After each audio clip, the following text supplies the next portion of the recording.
राधे राधे दोस्तों। पौराणिक कथाओं के क्रम को आगे बढ़ाते हुए प्रस्तुत है आज आपके सामने कथा।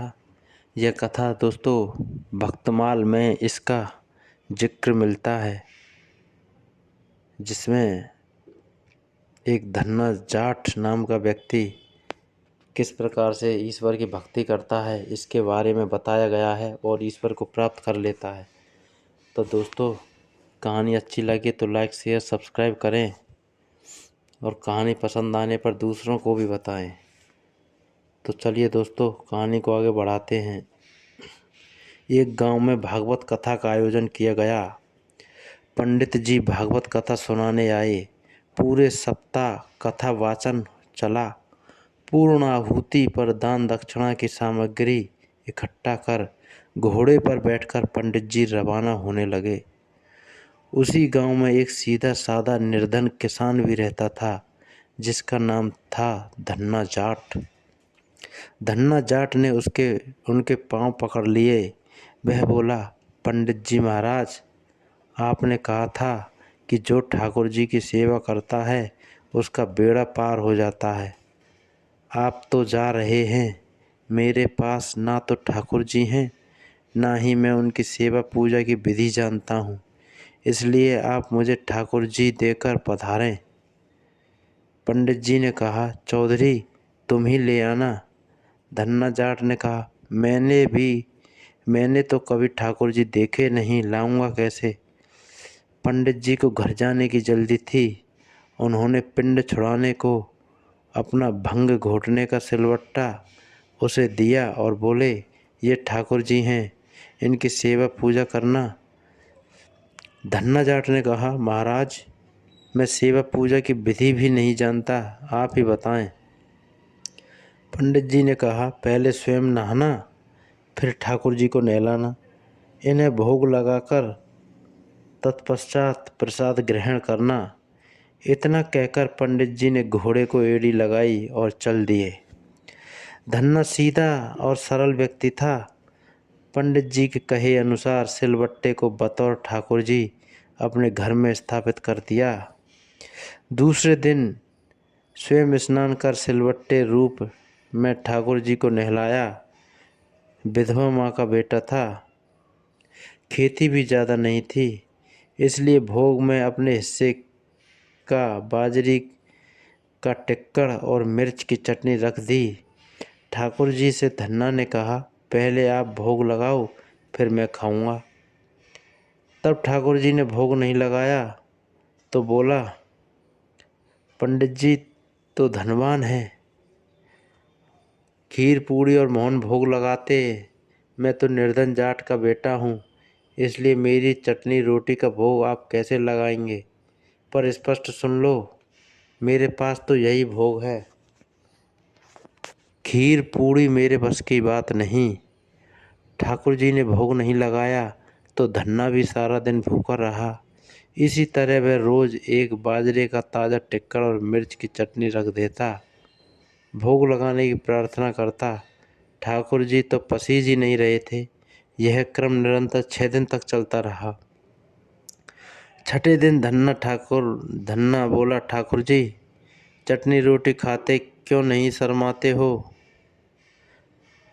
ठाकुर जी चटनी रोटी खाते क्यों नहीं शर्माते हो। आप कहो तो मैं आंखें मूंद लूं, फिर खा लो। ठाकुर जी ने फिर भी भोग नहीं लगाया। धन्ना भी भूखा प्यासा था। 7वें दिन धन्ना जट बुद्धि पर उतर आया। फूट फूट कर रोने लगा और कहने लगा कि आप सुना था आप दीन दयालु हो, पर आप भी निर्धन की कहाँ सुनते हो। मेरा रखा यह टिक्कड़ और चटनी आकर नहीं खाते हो तो मत खाओ, अब मुझे भी नहीं जीना है। इतना कहकर उसने सिलवट्टा उठाया और सिर फोड़ने को तैयार हुआ। अचानक सिलवट्टे से एक प्रकाश पुंज प्रकट हुआ और धन्ना का हाथ पकड़कर कहा, देख धन्ना, मैं तेरी चटनी टिक्कड़ खा रहा हूँ। ठाकुर जी बाजरे का टिक्कड़ और मिर्च की चटनी मज़े से खा रहे थे। अब आधा टिक्कड़ खा लिया तो धन्ना बोला, क्या ठाकुर जी मेरा पूरा टिक्कड़ खा जाओगे। मैं भी 6 दिन से भूखा प्यासा हूँ, आधा टिक्कर तो मेरे लिए भी रखो। ठाकुर जी ने कहा, तुम्हारी चटनी रोटी बड़ी स्वादिष्ट लग रही है, तू दूसरी खा लेना।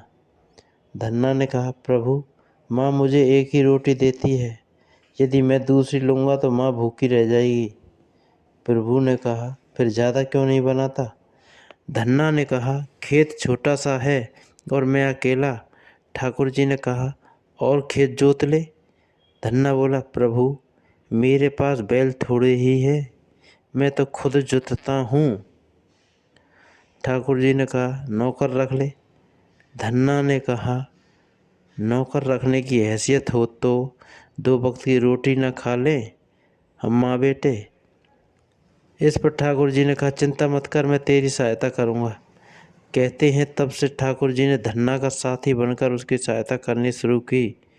धन्ना के साथ खेत में काम काज कर उसे अच्छी ज़मीन और बैलों की जोड़ी दिलवा दी। कुछ अरसे बाद घर में गाय भी आ गई, मकान भी पक्का बन गया, सवारी के लिए घोड़ा आ गया। धन्ना एक अच्छा खासा जमींदार बन गया। कई सालों बाद पंडित जी पुनः धन्ना के गांव भागवत कथा करने आए। धन्ना भी उनके दर्शन को गया, प्रणाम कर बोला, पंडित जी आप तो ठाकुर जी देकर गए थे, वे 6 दिन तो भूखे रहे और मुझे भी भूखा प्यासा रखा। 7वें दिन उन्होंने भूख के मारे परेशान होकर मुझ निर्धन की रोटी खा ही ली। उनकी इतनी कृपा है कि खेत में मेरे साथ कंधे से कंधा मिलाकर हर समय काम करते रहते हैं। अब तो घर में गाय भी है, 7 दिन का घी दूध का सीधा यानी बंदी का घी दूध में ही भेजूंगा। पंडित जी ने सोचा, मूर्ख व्यक्ति है, मैं तो भांग घोटने का सिलवट्टा देकर गया था। गांव में पूछने पर लोगों ने बताया कि चमत्कार तो हुआ है, धन्ना अब निर्धन नहीं रहा, जमींदार बन गया है। दूसरे दिन पंडित जी ने धन्ना से कहा, कल कथा सुनने आओ तो अपने साथ अपने उस साथी को लेकर आना जो तुम्हारे साथ खेतों में काम करता है। घर आकर धन्ना ने प्रभु से निवेदन किया कि कथा में चलो, तो प्रभु ने कहा, मैं नहीं आऊँगा, जाऊँगा तुम जाओ। धन्ना बोला, तब क्या उन पंडित जी को आपसे मिलाने घर ले आऊँ? प्रभु ने कहा, बिल्कुल नहीं, मैं झूठी कथा कहने वालों से नहीं मिलता। जो मुझसे सच्चा प्रेम करता है और जो अपना काम मेरी पूजा समझ करता है, मैं उसी के साथ रहता हूँ। सत्य ही कहा गया है दोस्तों, भगत के बस में है भगवान। तो दोस्तों कथा अच्छी लगी हो तो लाइक शेयर सब्सक्राइब करें। जय जय श्री राधे दोस्तों।